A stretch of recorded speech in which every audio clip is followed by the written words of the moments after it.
여러분 만나서 반갑습니다. 우리 앞뒤 좌우로 이렇게 인사했으면 좋겠습니다. 사랑합니다. 축복합니다. 잘 오셨습니다. 귀한 은혜의 자리 초청해 주셔서 또 함께 말씀 나눌 수 있는 기회 주셔서 감사합니다. 마션이라는 제목으로 말씀을 증거할 텐데요. 이 마션은 사실 2015년에 나온 영화의 제목입니다.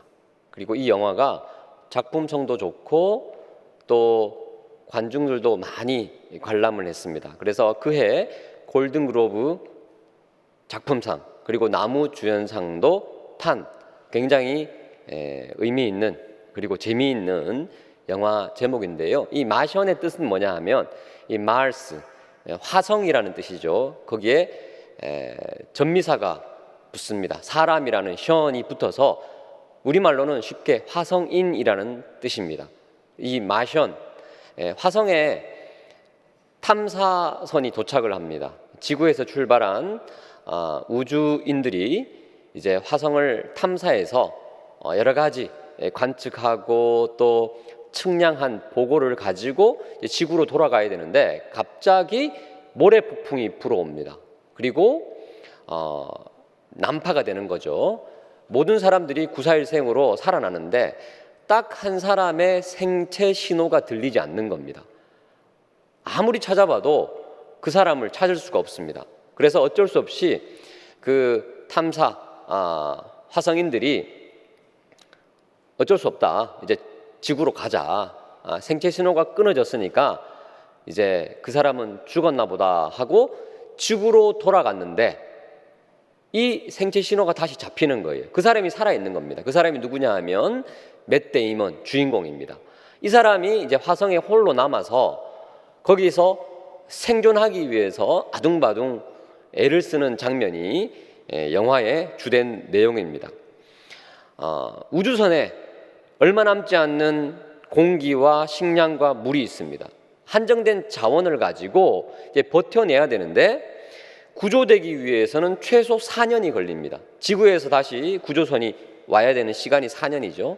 그런데 남아있는 식량은 31일치, 한 달 남짓 살아남을 수밖에 없습니다. 아무리 아껴 먹어도 한두 달. 그런데 4년을 어떻게 기다립니까? 그런데 이 주인공 맷 데이먼이 정말 열심히 연구하고 준비하고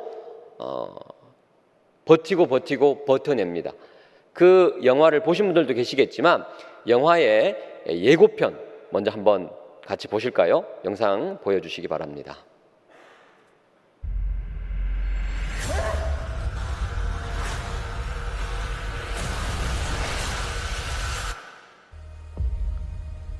I guarantee you that at some point everything's gonna go south on you. Ready? You're gonna say, "This is it. This is how I end." Commander, Mark is dead. We have to go, man. Now you can either accept that, or you can get to work. This will come as quite a shock to my crewmates, and to NASA, and to the entire world. But I'm still alive. Here's the rub. It's gonna be 4 years for another mission to reach me. And I'm gonna have designed to last 31 days. So I gotta make water and grow food on a planet where nothing grows. But if I can figure out a way to make contact with NASA, then none of this matters anyway. We've got an incoming message. Mein Gott. Mark Wally still alive. In your face, Neil Armstrong. Okay, so let's do the math. I have enough food to last for 50 days. He's going to starve to death long before we can help. So, I'm gonna have to science the shit out of this. He's 50 million miles away from home. He's totally alone. What the hell is he thinking right now? I am the greatest botanist on this planet. I know how to save Mark Watney. But we need the Hermes crew. We either have a high chance of killing one or a low chance of killing 6. We're not risking their lives. It's bigger than one person. Yeah. So, NASA rejected the mission. so if we do this, We're talking mutiny. no matter what happens, tell the world,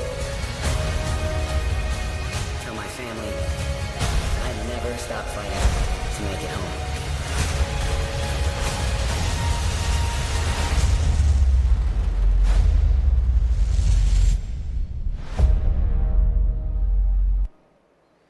네, 재밌겠죠? 네, 벌써 은혜 받으신 분 계시는데 여러분 제가 이 영화를 아내와 제 딸이 보고 나서 아빠 꼭 보셔야 된다고 추천하더라고요. 그래서 제가 봤는데 제가 이걸 보면 진짜 은혜를 받았습니다. 왜냐하면 풀 한 포기 물 한 모금 없는 화성에서 이 주인공이 살아남기 위해서 정말 무진 애를 씁니다. 근데 그 모습이 무엇과 닮아 있냐면 우리의 모습과 닮아 있어요. 우리도 한정된 자원 가운데서 정말 이 세상에서 고분분투하면서 살고 있지 않습니까? 특별히 우리 청년들, 이제 다음 주 월요일부터 수련회가 시작되는데 제가 청년 사역을 오래 했지만 청년들의 삶이 정말 녹록합니다. 우리 기성세대들은 청년들을 향해서 때로는 이런 말 할 때가 있습니다. 우리 청년 때는 이러지 않았는데 청년들 야성이 다 사라졌어 라고 말씀하시는 분들 계실지 모르겠지만 우리 청년들의 삶이 정말 팍팍합니다. 기울어진 운동장이라 그러죠. 이미 기울어진 광야 한복판에서 살아남기 위해서 애쓰는 모습이 얼마나 안타까운지 모릅니다. 삶의 무기는 모든 사람에게 똑같이 무겁게 다가오지 않습니까? 시대와 환경이 어떠하든 간에 우리 청년들 정말 말씀 붙잡고 신앙생활 열심히 하려고 하지만 세상이 청년들을 가만히 두지 않습니다. 정말 마션처럼 화성에서 살아남기 위해서 애를 쓰는 모습. 하지만 쉽지가 않죠. 참 공교롭게도 이 마션이라는 영화를 찍은 곳이 어디냐, 화성과 가장 닮은 곳, 화성에 갈 수는 없으니까요. 어디냐 하면 이스라엘 광야 인근에 있는 요단 광야라고 합니다. 참 아이러니하죠. 정말 성경에 나오는 그 광야의 모습을 그대로 영화가 담고 있습니다. 우리는 광야 같은 인생을 살아가고 있습니다. 광야에는 아무것도 없습니다. 먹을 것도 없고 마실 물도 없습니다. 그 광야 가운데서 왜 하나님 나를 덩그러니 이렇게 버려두고 계십니까? 인간관계, 경제적 어려움, 또 육체적인 건강의 적신호가 찾아오거나 또 가정의 또 진로의 막막함, 그 가운데서 홀로 눈물 흘릴 때 내 인생이 광야에 그저 버려져 있구나라고 토로하는 경우가 있습니다. 청년들뿐만 아니라 오늘 이 밤에 청년들을 위해서 기도하기 위해서 오신 여러분들도 마찬가지일 겁니다. 내 인생이 광야 같다. 우리의 가정이 광야 한가운데 있다라고 정말 외치는 분들이 계실지 모르겠습니다. 그런데 오늘 우리가 읽었던 말씀 가운데 우리 예수님이 그 광야에 계십니다. 예수님도 우리와 똑같이 광야 생활을 하셨습니다. 예수님도 바로 공생애로 나아가지 않고 광야 시간을 거치신 다음에 공생애 활동을 시작하셨습니다. 우리는 오늘 우리와 동일하게 광야를 통과하셨던 예수님의 모습을 통해서 광야를 지날 때 기억해야 할 세 가지 중요한 진리를 살펴보고자 합니다. 우리가 광야 같은 인생을 지날 때 꼭 기억해야 할 첫 번째 진리는 무엇이냐? 저를 한번 따라하겠습니다. 광야는 하나님께 사랑받는 자가 가는 곳이다. 네, 광야는 하나님의 사랑을 받는 자가 가는 곳입니다. 이게 어떤 말이냐? 자, 마가복음은 예수님의 첫 등장을 1장 9절부터 시작을 하고 있죠. 자, 9절을 보시면 그때 예수께서 갈릴리 나사렛으로부터 와서 요단강에서 요한에게 세례를 받으십니다. 자, 세례 받는 장면이 너무나 영광스럽습니다. 10절에 보시니까 물에서 올라오실 때 하늘이 갈라짐과 성령이 비둘기같이 자기에게 내려오심을 보시더니, 자, 성부, 성자, 성령 삼위일체 하나님이 동시에 같은 곳에서 만나는 너무나 영광스러운 장면이죠. 이때 11절 하늘로부터 소리가 납니다. 성부 하나님께서 말씀하시죠. 너는 내 사랑하는 아들이야, 내가 너를 기뻐한다 라고 말씀하십니다. 우리 예수님은 성부 하나님께서 얼마나 사랑하시고 기뻐하시는지 잘 아십니다. 하지만 직접적으로 이 영광스러운 세례식 장면 가운데서 선포하시는 이 음성을 듣고 얼마나 기쁘셨을까요? 내가 너를 기뻐한다. 내가 너를 사랑한다. 그 음성, 우리도 이 음성 들으면 얼마나 기쁘고 즐겁고 감사합니까? 그런데 신기한 것은요, 이 감격스러운 음성 직후입니다. 직후. 자, 12절을 같이 읽어보겠습니다. 12절 같이 읽습니다. 시작. 성령이 곧 예수를 광야로 몰아내신지라. 저는 개인적으로 큐티를 하다가 이 말씀을 읽고 깜짝 놀랐습니다. 이 영광스러운 하나님의 음성을 들은 직후에 예수님이 어디로 가셨죠? 광야로 가셨습니다. 예수님이 스스로 광야로 걸어가신 것이 아니라 성령께서 예수님을 광야로 몰아가셨다라고 표현하고 있습니다. 여기서 몰아가셨다, 몰아내셨다, 이 헬라어는 에크발로라고 하는데요, 억지로 저쪽으로 던져버렸다, 이런 뜻입니다. 이 몰아내셨다라는 이 에크발로는 성경에서 주로 언제 사용되냐 하면, 자, 우리 마가복음 1장 39절 한번 보실까요? 뒤로 넘어가시면 1장 후반부에 39절에 이 에크발로라는 헬라어 단어가 사용된 곳이 있습니다. 자, 39절 같이 한번 읽어보겠습니다. 시작. 이에 온 갈릴리에 다니시며 그들의 여러 회당에서 전도하시고 또 귀신들을 내쫓으시더라. 자, 여러분, 이 한글로 표현된 이 단어들 문장 중에서 에크발로, 내쫓았다, 어디에 사용된지 아시겠죠? 예. 예수님이 귀신을 내어 쫓을 때 이 에크발로라는 단어를 사용했습니다. 안 나가려고 하는데 등 떠밀고 억지로 강제적으로 몰아내시는 그 장면, 이 단어가 그대로 1장 12절에 사용됐다는 겁니다. 성령께서 예수님을 광야로 몰아내셨다는 것입니다. 언제요? 내가 너를 사랑한다, 내가 너를 기뻐한다 라는 하나님의 음성이 들린 직후에 이 놀라운 사건이 일어났다는 것입니다. 여러분, 광야는 어떤 곳입니까? 들짐승이 출몰하는 곳입니다. 사람이 도저히 살아갈 수 없는 곳입니다. 무섭고 외롭고 고달프고 배고프고 힘겨운 그곳에 내가 너를 사랑한다, 내가 너를 기뻐한다라고 말씀하셨는데, 그 험한 곳에 성령께서 예수님을 몰아내셨다는 것입니다. 여러분, 이것이 바로 하나님의 사랑의 표현 방식임을 기억하시기 바랍니다. 우리 하나님은 특별히 사랑하시고 특별히 기뻐하는 존재를 아주 포근하고 안락하고 럭셔리하고 화려한 그곳으로 보내지 않습니다. 사랑하고 기뻐하고 너무나 소중하게 여기는 존재를 어디로 먼저 보내십니까? 광야 한가운데로 보내신다는 것입니다. 여기서 몰아내다, 에크발로라는 동사를 사용하신 특별한 의도가 있겠죠? 이곳은 스스로 갈 수 없는 곳입니다. 예수님조차도 이 광야로 스스로 걸어가지 않으셨습니다. 우리도 가기 싫은 곳이죠. 그처럼 험악한 곳, 하나님께서 우리의 등을 떠밀어서 몰아가실 때가 있다는 것입니다. 광야는 그래서 하나님께서 억지로 밀어붙이는 곳. 여러분, 신앙생활 하시면서 이런 경험하신 분 혹시 계시지 않습니까? 예수님께서 왜 이 광야로 가셔야만 했습니까? 예수님께서 마태복음 5장 3절에 이렇게 말씀하셨죠. 심령이 가난한 자는 복이 있나니 천국이 그들의 것이며. 이 팔복의 첫 번째 복, 심령이 가난해짐에서부터 하나님의 복이 시작되는 겁니다. 그래서 팔복 8가지의 복이 연쇄적으로 이어지는 거죠. 하나님은 특별히 사랑하시는 우리 예수님을 광야로 보내십니다. 하나님은 특별히 우리를 사랑하신다, 기뻐하신다라고 말씀하시고 우리를 광야로 몰아가실 때가 있습니다. 왜요? 우리의 마음이, 우리의 심령이 가난해져야 되기 때문입니다.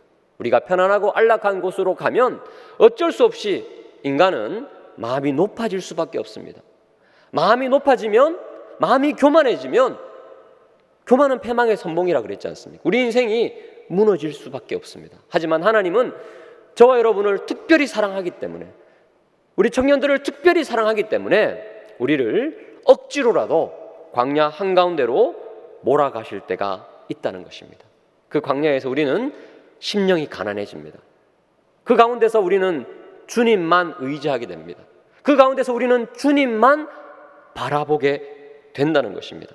성경을 읽어보니 하나님께서 특별히 사랑하시는 성경 인물들은 한 사람도 예외 없이 광야로 갔습니다. 하나님이 특별히 사랑하셨던 모세는 애굽 왕궁에서 40년 이것으로 충분하지 않으셨습니다. 미디안 광야 40년이 필요했습니다. 그래서 하나님께서 모세의 등을 떠미셔서 미디안 광야에서 40년 지나게 하셨습니다. 특별히 사랑하셨던 다윗은 사울에게 쫓겨서 도망자 생활하면서 광야에서 10여 년 이상을 보내야 했습니다. 하나님이 특별히 기뻐하시고 사랑하셨던 요셉은 감옥 광야에서 노예 생활하는 광야에서 13년 동안 생활해야만 했습니다. 예외가 없습니다. 우리 예수님 또한 세례받은 후에 광야로 가셔야만 했습니다.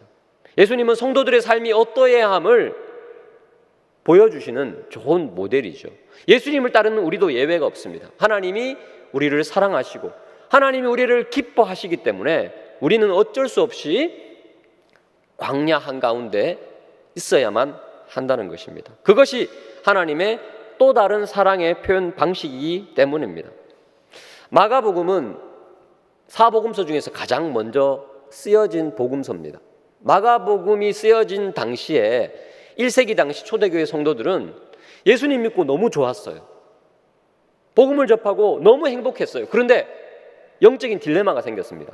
아니, 우리가 예수님을 소개받고 예수님 믿고 날아갈 듯 기쁘고 즐겁고 우리 마음에 천국이 임했는데 고난이 닥쳐진 거예요. 로마 제국의 핍박이 임하는 겁니다. 예수님 믿는데 내가 생각하던 방식으로 인생이 풀려지지가 않는 거예요. 앞길이 막히고 어려운 일이 생기고 핍박이 닥치고 이것을 어떻게 해석해야 될까? 그때 첫 번째 복음서인 마가복음을 읽습니다. 마가복음 1장을 딱 보니까 아니, 예수님이 그렇게 사신 거예요. 내가 너를 기뻐한다, 내가 너를 사랑한다 라고 하나님이 말씀하셨음에도 불구하고 광야로 예수님을 내모셨습니다. 이것이 하나님의 또 다른 사랑의 표현임을 초대교회 성도들은 깨달았습니다. 아, 그렇구나. 예수님 믿는다고 고난에서 면제되는 것이 아니구나. 예수님께서 우리를 너무나 사랑하시기 때문에 그 광야 한가운데 우리를 몰아내셔서 하나님 한 분만 바라보게 하시고 우리의 심령이 가난하게 가게 하시는구나. 제가 청년 사역하면서 열심히 또 리더로 섬기는 우리 청년 간사들이 몇 명 있었습니다. 그 간사님들과 함께 저녁 예배까지 마치면 같이 한 1시간 정도 기도회하고 회의하고 식사하면서 오늘 있었던 일들 또 돌봐야 할 청년들 함께 나누고 이제 마무리를 했는데 그날 주일도 함께 이제 기도 제목을 나누는데 간사님 한 분이 청년 간사 한 명이 기도 제목을 진지하게 냈습니다. 목사님 그리고 간사님들 기도 좀 부탁드립니다. 어떤 기도요? 우리 아버지를 위해서 기도하는데 아버지가 예수님을 안 믿는다는 거예요. 엄마도 예수님 잘 믿고 본인도 예수님 잘 어릴 때부터 신앙생활 하는데 아버님이 어머님을 그렇게 핍박을 한다는 거예요. 교회 나가는 것을 너무너무 싫어하고 집에 성경책만 보이면 다 찢어버린대요. 다 던져버린대요.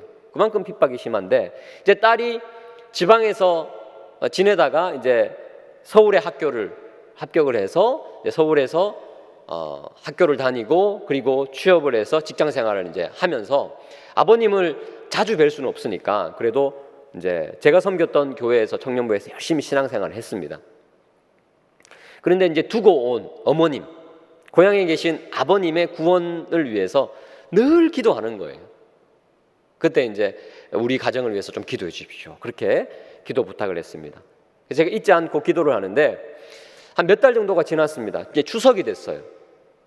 추석이 되면 이제 고향에 내려가지 않습니까? 그러면 믿지 않는 가정 같은 경우에는 청년들이 긴장을 하게 됩니다. 왜냐하면 믿지 않는 가정에서 이제 신앙생활에 대해서 오픈하기가 너무 어렵고 뭐 재산 문제도 걸리고 그런데 이제 추석이 가까이 오는 그 주일에 그 기도 제목을 냈던 간사님이 한 번 더 기도 제목을 내는 거예요. 목사님, 간사님들 기도 부탁합니다. 저희 아버님이 이번 추석 연휴 때 건강검진을 하는데 대장암이 진단이 됐다는 거예요. 갑자기.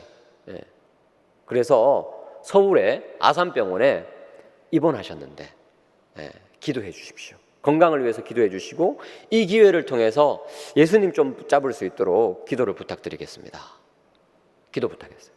제가 그 기도 제목을 듣고 제가 병원에 신방 가겠다 그랬습니다. 제가 병원에 찾아가서 아버님을 위해서 기도해 드리겠습니다.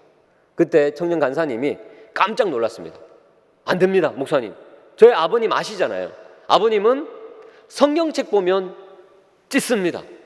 성경책 들고 오는 목사님 보시면 어떤 일이 일어날지 모르겠다는 거예요. 그래서 괜찮다고. 제가 순교를 각오하고 찾아가겠다고. 제가 성경책을 들고 음료수를 하나 사들고 아산병원에 갔습니다. 엘리베이터에 딱 내리는데, 병실 엘리베이터에 내리는데 이제 그 어머님이 오셨어요. 어머님과 그 따님, 그 청년 간사가 굉장히 긴장한 표정으로 목사님 오신 것은 너무 감사한데 병실로 안내하기가 주저가 되는 거예요. 그러니까 제가 가겠다 그랬습니다. 저는 순교를 각오했으니까 가자. 갔습니다. 딱 갔는데 어떤 일이 일어났을까요? 제 성경책이 어떻게 됐을까요? 성경책 무사합니다. 딱 들어갔는데 그 아버님이, 그 무서운 아버님이 천사 같은 표정으로 저를 바라보시는 거예요. 목사님 오셨습니까? 얘기 많이 들었습니다. 네, 아버님, 제가 아버님 소식을 듣고 기도해 드리러 왔습니다. 제가 기도하겠습니다. 기도를 하는데 이분이 기도를 받으시는 거예요.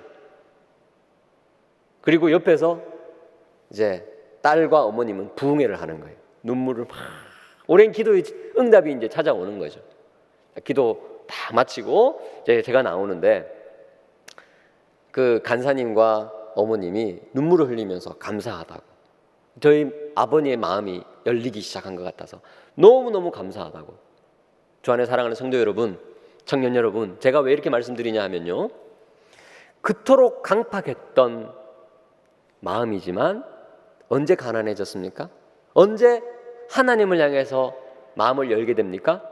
심령이 가난할 때. 그분에게는 대장암이라는 인생의 광야 한복판에서 주님만을 바라볼 수 있게 된 것입니다. 하나님께서 특별히 사랑하시고 하나님이 특별히 기뻐하신다라고 말씀하신 그 가정에 하나님께서 광야길 걷게 하심을 통해서 그 사랑과 하나님의 인애를 확증해 보여주신 것입니다. 주 안에 사랑하는 성도 여러분, 우리 인생에 고난이 찾아옵니다. 광야 같은 내 인생, 나는 왜 이렇게 홀로 버려짐을 당해서 고통 가운데 있을까라고 원망하고 불평할 것이 아니라, 그렇구나, 하나님이 나를 특별히 사랑하시는구나, 하나님이 나를 특별히 기뻐하시는구나 믿으시는 여러분 되시기를 예수 그리스도 이름으로 축원합니다. 두 번째, 우리가 광야를 통과하면서 기억해야 할 진리입니다. 저를 한번 따라하겠습니다. 광야는 하나님을 생생하게 경험하는 곳이다. 자, 광야는 어떤 곳이라고요? 하나님을 생생하게 경험하는 곳이다. 자, 오늘 본문 말씀 한번 보시겠습니다. 자, 13절을 보시면 이제 성령께서 예수님을 광야로 몰아내셨죠. 이 광야에서 13절입니다. 40일을 예수님이 계시면서 사탄에게 시험 받으시며 들짐승과 함께 계시니. 여러분, 이 광야가 녹록지 않은 곳입니다. 사탄에게 시험 당합니다. 근데 여기에서 끝나는 것이 아니라 거기에 누가 있어요? 들짐승이 있어요. 들짐승. 여러분, 여기서 들짐승이라면 여러분들 집에 있는 고양이, 강아지 이런 수준이 아니에요. 늑대, 야생 짐승들 어떻게 하면 이 사람들 쓰러져서 기진맥진해서 넘어져 있는 것 호시탐탐 노리면서 잡아먹으려고, 삼키려고 찾아오는 그 들짐승. 사탄의 시험이 있는 곳이고 들짐승의 위협이 있는 곳입니다. 이렇게 위험한 곳이 광야인데, 근데 이런 광야에, 자, 13절 후반부를 보세요. 또 누가 있냐? 하나님이 보내신 천사들이 예수님을 수종 들고 있습니다. 주 안에 사랑하는 성도 여러분, 광야는요, 위험천만한 곳이지만 하나님의 섬세한 손길을 경험할 수 있는 곳입니다. 하나님께서 돕는 손길을 보내주시고요, 천사를 보내주시고요, 하나님의 살아계심을 생생하게 체험하게끔 만드시는 곳이라는 것입니다. 팔복의 첫 번째 복을 우리가 살펴봤는데 두 번째 복이 무엇입니까? 마태복음 5장 3절 4절 첫 번째 복, 두 번째 복 연결이 되는 부분을 보시면요, 첫 번째 복은 심령이 가난한 자는 복이 있다 그랬죠. 두 번째 복은 애통하는 자가 복이 있다 그랬습니다. 그가 위로를 받는다 그랬습니다. 광야에서는 눈물 흘릴 수밖에 없잖아요. 애통할 수밖에 없잖아요. 너무 힘들고 어려우니까 눈물을 흘리는데 눈물만 흘리는 것이 아니라 하나님의 위로를 받을 수 있는 곳이라는 것입니다. 여러분 믿으십니까? 광야 한복판에서 우리는 하나님의 섬세한 생생한 도움의 손길을 경험할 수 있다는 것입니다. 광야에서 우리는 마음이 가난해질 뿐만 아니라 하나님을 바라봄을 통해서 하나님께서 우리에게 다가오시고 우리를 만지시고 우리를 안으시고 우리의 마음을 쓰다듬어 주시는 그 손길을 경험할 수 있다는 것입니다. 이스라엘 백성들도 마찬가지였습니다. 신명기 29장 5절을 보시면 주께서 40년 동안 너희를 광야에서 인도하게 하셨거니와 너희 몸에 옷이 낡아지지 아니하였고 너희 발에 신이 헤어지지 아니하였으며. 광야의 40년의 생활은 너무 힘들었지만 하나님이 철저하게 도와주셔서 옷이 낡지 않고 신발이 헤어지지 않는 놀라운 신비를 경험합니다. 느헤미야 9장 19절 주께서 주의 크신 긍휼로 그들을 광야에서 홀로 버리지 아니하시고 낮에는 구름기둥 밤에는 불기둥이 인도하고 그 갈 길을 비춰주셨다는 거예요. 이스라엘 백성들이 광야 생활 딱 끝나고 가나안 땅에 들어가자마자 구름기둥과 불기둥 없어졌어요. 만나도 없어졌어요. 참 신기하죠? 광야가 너무 살기 어려운데 거기에는 하나님의 임재를 상징하는 구름기둥, 불기둥이 있고 매일매일 우리의 수고가 아니라 하늘에서 내리지는 우리에게 필요한 만나가 있다는 거예요. 이게 바로 광야의 신비라는 것입니다. 제가 앞서 간사 모임 말씀을 드렸지 않습니까? 또 다른 간사님 한 분이 이 광야에 대해서 성경 공부를 하다가 그 말씀을 하시더라고요. 이 간사님은 한국에서 대학을 졸업하고 대학원을 일본에 갔어요. 일본에 한 20년 전에 일본에 가서 이제 유학 생활을 시작을 하는데 정말 홀홀단신으로 말도 제대로 통하지 않고 이제 공부 열심히 하기 위해서 갔는데 물가도 비싸고 혼자 덩그러니 떨어뜨려 있으니까 너무 힘들고 어렵다는 거예요. 그게 광야 생활 같다는 거예요. 그래서 하나님밖에 붙잡을 분 없어서 10시에 대학원, 도서관 문 딱 열자마자 바로 들어가서 거기서부터 정말 하나님 한 분만 의지하고 성경을 한 장 한 장 읽었답니다. 너무 외롭고 힘들어서 마음이 가난해지니까 하나님 한 분밖에 볼 수 없으니까. 그런데요, 그분이 이런 고백을 하더라고요. 목사님, 제가 아침 10시에 성경을 읽는데 그 말씀이 너무 송이꿀 같아서 그 말씀이 너무너무 나에게 들려주시는 천사의 음성 같아서 한 장 한 장 읽는데 10분 정도 지난 것 같은데 저녁 6시, 7시 해가 뉘엿뉘엿 지더라고요. 그런 이야기를 하더라고요. 하나님은 살아계시고 하나님은 내 인생과 함께 하신다는 사실을 그전에도 알았지만 너무나 힘든 광야의 한복판에 덩그러니 떨어져 있으니까 예전에 들었던 그 말씀이 이토록 송이꿀처럼 달고 하나님의 손길이 따뜻함을 저는 그 광야 한복판에서 알았습니다. 저 안에 사랑하는 성도 여러분, 지금 힘든 시기를 겪고 있습니까? 광야에서 홀로 있다고 느껴지십니까? 절호의 기회입니다. 하나님이 나를 도우시고 하나님의 그 섬세하신 손길을 너무나 생생하게 경험할 수 있는 절호의 기회임을 기억하시고 주님 손 꼭 붙잡고 담대히 믿음으로 나아가시는 여러분 되시기를 축원합니다. 나니아 연대기를 지은 유명한 기독교 작가죠. C.S. 루이스가 유명한 말을 남겼습니다. 하나님은 평상시에도 우리에게 말씀하신다. 소근소근. 그런데 우리가 고난을 겪을 때는 하나님이 확성기를 우리 귀에 대고 크게 말씀하신다. 이게 어떤 의미냐? 하나님은 동일하게 우리에게 말씀하신다는 거예요. 그런데 고난을 겪지 않을 때, 소위 말해서 편안할 때는 하나님이 아무리 크게 소리를 지르셔도 우리가 한 귀로 듣고 한 귀로 흘린다는 거예요. 귀담아 듣지 않는다는 거예요. 하지만 광야 한복판에서는, 고난 한가운데서는 주님께서 동일하게 말씀하시는데 너무나 크게 생생하게 그 주님의 음성이 들린다는 거예요. 그래서 하나님께서 우리를 광야로 지나가게 하십니다. 그래서 참 신기한 것은요, 광야라는 히브리 단어는 미드바르입니다. 미드바르. 한번 따라 할까요? 미드바르. 네, 광야는 히브리어로 미드바르인데 말씀이 히브리어로 뭐냐? 다바르예요. 다바르. 발음이 비슷하죠? 다바르. 광야에서 하나님의 말씀이 잘 들린다는 거예요. 또 지성소 아시죠? 하나님의 임재가 있는 지성소가 히브리어로 디바르예요. 디바르. 그러니까 광야 미드바르는 말씀 다바르와 지성소 디바르와 어원이 같아요. 광야에서만 우리는 하나님의 음성을 더 잘 들을 수 있고, 광야에서만 우리는 하나님의 임재를 더욱 생생하게 들을 수 있다는 성경의 그 놀라운 진리를 여러분 아멘으로 받으셔서 이 광야 시간 힘들고 어렵다고 불평할 것이 아니라 더욱 귀를 쫑긋 세워서 주님의 음성에 귀 기울이시는 여러분 되시기를 축복합니다. 마지막 세 번째, 광야는 어떤 곳인가요? 한번 따라 하겠습니다.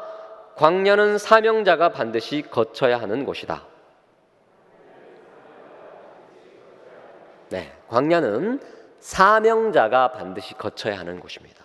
우리 앞서 장로님께서 봉헌 기도하실 때 우리 청년들 은혜 받고 사명 잘 감당하게 해달라고 그렇게 기도하셨는데 이 말씀이 바로 그 말씀입니다. 여러분, 우리 예수님이요 바로 세례받고 공생의 사역 시작하실 수 있잖아요.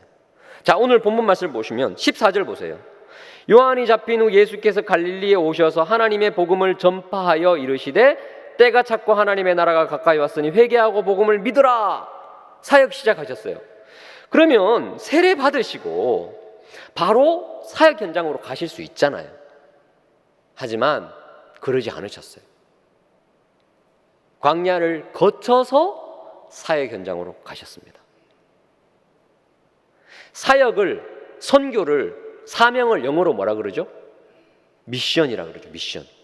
그래서 저는 언어 유희라고 할 수 있는데, 미션, 하나님의 미션을 수행하기 위해서는 어쩔 수 없이 우리는 마션을 경험해야 된다라고 외칩니다. 마션만이, 화성을 경험한 사람만이, 광야를 경험한 사람만이 미션을 수행할 수 있다는 것입니다. 우리 예수님이 그 삶을 그대로 증명해 보여주셨습니다. 여러분 지금 광야 한가운데를 겪고 있습니까? 하나님이 여러분을 들어 사용하시겠다고 작정하셨기 때문입니다. 예수님이 광야를 거치고 사역 현장으로 나가셨던 것처럼 우리 역시 광야를 거치지 않으면 주님께 결단코 쓰임받을 수가 없습니다. 성경에 얼마나 많은 예시가 있습니까? 제가 앞서 말씀드렸던 모세도 마찬가지였죠. 모세는 자신만만했습니다. 애굽에서 왕실에서 왕립 아카데미 졸업장 가지고 하나님 앞에 나아갔습니다. 하나님, 제가 이 정도면 쓰임받을 수 있지 않습니까? 하나님 거절하셨어요. 40년 광야 생활 끝에 하나님, 저는 이제 모든 것을 다 까먹었어요. 능력이 없어요. 재주 없어요. 저는 못합니다. 아니야, 너 할 수 있어. 너의 이력서에 광야 40년 있잖아. 그거면 충분해. 그리고 모세를 사용하셨어요. 요셉도 마찬가지였죠. 바로 총리 대신이 안 됐습니다. 광야 기간 꽉 채우고 나서 애굽의 총리로 하나님이 사용하셨습니다. 여러분, 다윗이 더 그렇죠. 다윗은 이스라엘의 2대 왕이잖아요. 다윗 앞서 누가 왕이었습니까? 사울 왕이었죠. 사울 왕과 다윗 왕의 가장 큰 차이점은 뭡니까? 사울 왕은 가장 불행한 인생을 대표하는 모습입니다. 멋있게 시작했지만 집안도 좋고 외모도 출중하고 가진 것이 너무나 많은 금수저였습니다. 금수저 청년. 다윗은요 흙수저였어요. 흙수저. 그런데 다윗은 가장 멋진 드라마틱한 하나님의 영광을 드러내는 왕이 되었죠. 차이점은 어디 있습니까? 사울은 기름 부음 받고 바로 왕이 됐어요. 다윗은요 기름 부음 받자마자 고생 시작. 자기가 잘못한 것도 없어요. 사울 왕이 창을 던지고 죽이려고 따라옵니다. 광야에서 10년 동안 계속 떠돌아다니면서 숨고 도망가고 광야 생활을 했어요. 그 차이입니다. 그 광야 생활 끝에 왕이 됐어요. 그러니까 그 사명 잘 감당할 수 있는 거죠. 여러분, 광야를 거치지 않고 하나님께 쓰임 받으면 본인도 불행하고 공동체도 불행하고 사회도 불행해집니다. 여러분, 우리 사회를 한번 보십시오. 이 땅에 수많은 지도자들 광야를 거치지 않고 화려한 스펙과 능력과 힘과 지혜 얼마나 출중합니까? 광야 거치지 않는 것 빼고 다 가지고 있어요. 그리고 이 땅에 수많은 교육기관들 그리고 청년들까지도 그 스펙 더 많이 쌓기 위해서 아둥바둥 애를 쓰지 않습니까? 부모들은 자녀를 그렇게 키우고 있지 않습니까? 그런데 이 사회가 나아집니까? 아니요. 사회는 더 어려움을 겪고 있습니다. 개인도 더 불행해집니다. 이 땅에 모세 같은, 요셉 같은, 다윗 같은 광야를 충분히 지나쳐 온 청년이 없기 때문입니다. 우리 성일교회 청년들은 정말 하나님께 귀하게 쓰임받는 청년, 광야를 다 충분히 지난 다음에 하나님이 쓰시기에 부족함 없는 귀한 사명자 되시기를 예수 그리스도 이름으로 축원합니다. 야고보서 1장 3절 4절 제가 참 좋아하는 말씀인데요. 자, 같이 한번 읽어볼까요? 자, 시작. 이는 너희 믿음의 시련이 인내를 만들어내는 줄 너희가 알미라. 인내를 온전히 이루라. 이는 너희로 온전하고 구비하여 조금도 부족함이 없게 하려 함이라. 자, 야고보 사도가 뭐라고 얘기합니까? 너희의 믿음의 시련이, 광야의 경험이, 화성에서의 그 경험이 인내를 만들어낸다. 너희 성품 가운데 인내를 만들어내는데 우리의 신앙 성품인 인내가 온전히 이루어지면 4절에 세 가지가 바뀐다고 하죠. 우리가 온전한 사람으로, 성숙한 사람이라는 뜻이죠. 구비하여, 영어 성경에 보니까 완벽한 사람, 그리고 조금도 부족함이 없는 사람. 하나님이 누구를 딱 사용하려고 하는데 광야를 지나왔어요. 보니까 인격이, 신앙 인격이 하나님께 연단이 됐어요. 그리고 모든 것이 구비되어 있어요. 그리고 조금도 부족함 없는 사람으로 바뀌어져 있어요. 아, 그렇구나. 그래, 내가 너에게 사명을 맡기리라. 여러분, 이것이 바로 하나님께서 이 세상을 바꾸시는 원리입니다. 그렇기 때문에 우리는 광야 가운데서 더 이상 낭망할 필요가 없는 것입니다. 아, 하나님이 나를 사용하시려는구나. 하나님이 우리 가정을 사용하시려는구나. 놀라운 계획이 있구나. 그런 생각을 하셔야 돼요. 우리 청년들, 우리 장년들 가운데, 우리 주변의 동역자들 가운데 정말 생각만 해도 야, 어떻게 저 가정에, 저 청년에, 저 동료들에게 이런 어려움이 있을까? 그런 분들이 있으면 빨리 가서 사인 미리 받으셔야 돼요. 하나님께서 그 사람 엄청나게 귀하게 사용하실 가능성이 농후합니다. 저는 학력고사 마지막 세대입니다. 제가 원래 학번으로는 93학번, 이제 내년에 제가 50이 되는데 수능 바로 직전에 이제 학력고사였죠. 제가 학력고사 마지막 세대였는데 제가 참 고등학교 때 은혜를 받고 고등학생이 새벽기도 나오고 그랬어요. 제가 1예배도 열심히 신앙생활을 했습니다. 그런데 하나님께 기도하고 또 제가 목표하던 대학 과가 있었어요. 열심히 기도하고 준비했는데 시험이 떨어졌어요. 그리고 학력고사 이후로 수능으로 바뀌었죠. 학력고사 한 번, 수능 3번을 쳤어요. 제가 1예배도 장수생입니다. 근데 이것만 쳤냐? 제가 운전면허 7번을 떨어졌습니다. 1예배도. 그리고 뭐 편입시험부터 시작해서 뭐 별의별 시험, 제가 계산을 해보니까 23살 때까지 21번, 제가 21번까지 세다가 말았어요. 워낙 시험 많이 떨어져가지고. 그래서 저는 이해가 되지 않았어요. 하나님, 제가 신앙생활 열심히 하고 제가 정말 주님 사랑한다고 고백했을 때, 찬양할 때, 기도할 때마다 하나님 저 사랑하신다고, 기뻐하신다고 말씀하셨잖아요. 그런데 내 인생이 왜 이렇게 꼬입니까? 19살부터 꼬입니까? 그 제가 20대 초반, 20대 중반까지는 제 인생에 봄날이 없었어요. 제가 겨울이 너무 싫었어요. 겨울만 되면 시험을 쳐야 되니까. 그래서 크리스마스 캐롤이 막 이렇게 울려 퍼지면 머리를 쥐어잡고 너무너무 힘들었어요. 그때 시험 치는 해고 또 1월이 되면 발표가 나지 않습니까?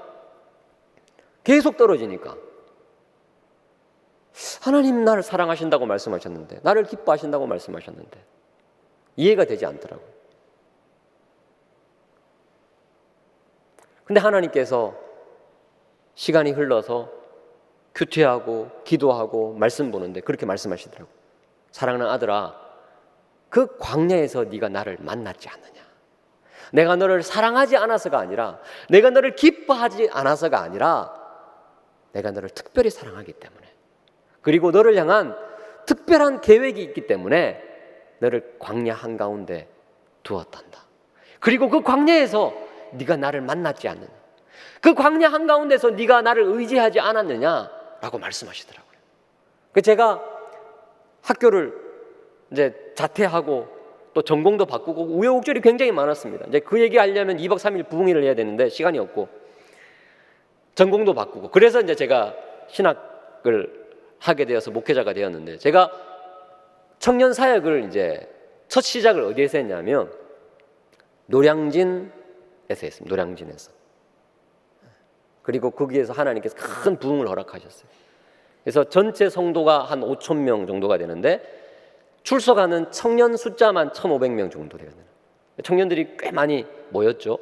그리고 거기에 있는 청년들의 한 70-80%가 노량진에 공부하러 온 고시생들. 그 고시생들 중에 누가 있겠습니까?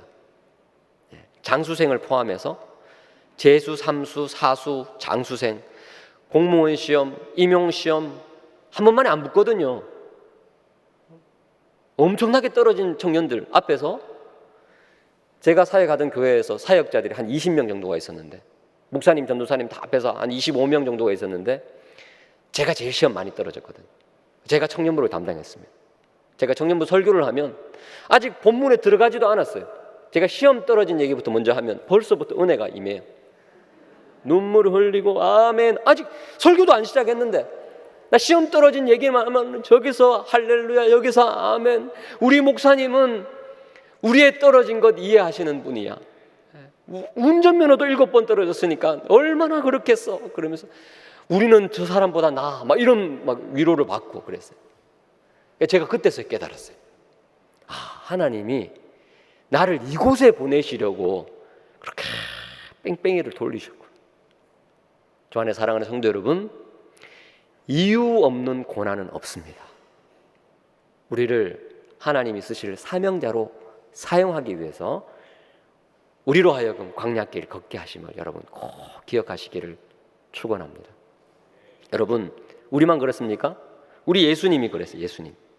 우리 예수님이 저와 여러분에게 도전하십니다. 사랑하는 아들아, 사랑하는 딸아, 네가 겪고 있는 광야 내가 지나갔단다. 내가 너의 눈물을 닦아주겠다. 네가 시험 당하듯 나도 사탄에게 시험 당했고, 네가 들짐승의 위협을 당했듯 내가 그 어려움을 당했고, 네가 배고팠고 외로워서 눈물을 흘리는 것 내가 다 경험했어. 그러니까 나에게 와. 내가 누구보다 너의 고통과 아픔을 알아.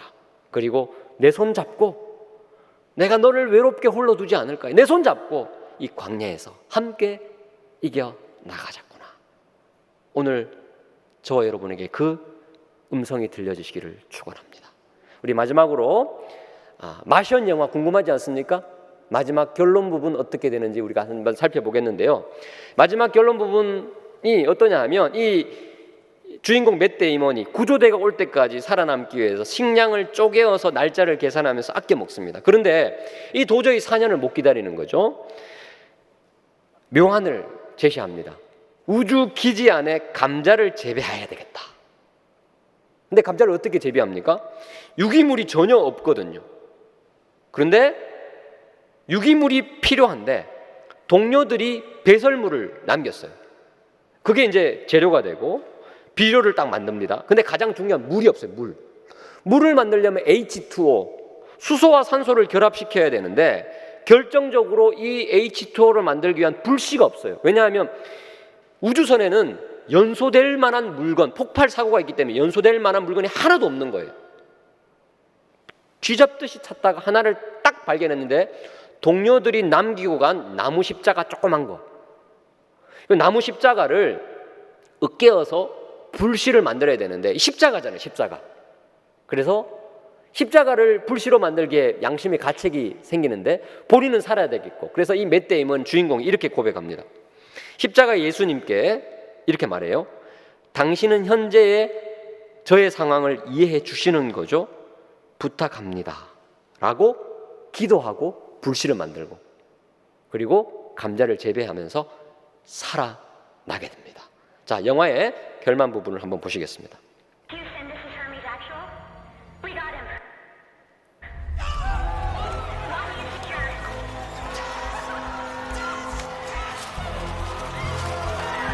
Contact in outer space with Mark Hahn. After a very long time, they have done what many people thought was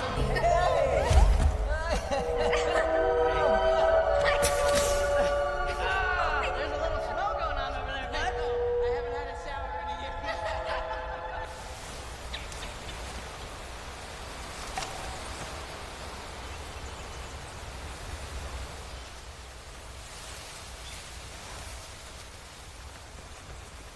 Hey there.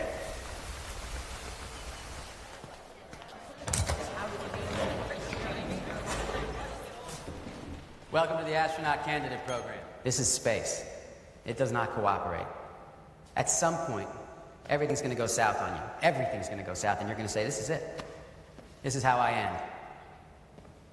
Now, you can either accept that, or you can get to work. That's all it is.